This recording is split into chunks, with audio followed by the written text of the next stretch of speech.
რო კონდეს ნაყიდი, მაშინ ბრენცაც იყიდე. არ არის, მოკეთ კრალი, მე რაც მინახია. სანადირო თოფებს უშვებს. პირველად ავნახე ესეთი იარაღი, კრალი. თოფები კარგი აქვს. სანადირო თოფები, ვისაც აქვს, შეგიძლია თქვენს დაწეროთ. ეს იარაღი იყიდება მაღაზია ვინჩესტერში. ღირდა აბა რა ეღირებოდა. ღირდა 1100 ლარი.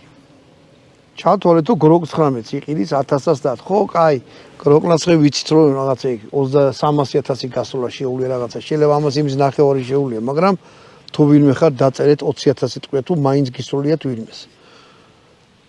ინსტრუქტორიც რო იყოს არ ამგონი, იმიტომ ძალიან ბევრია. ბოლო თანხაშია რა 20000 ლარი.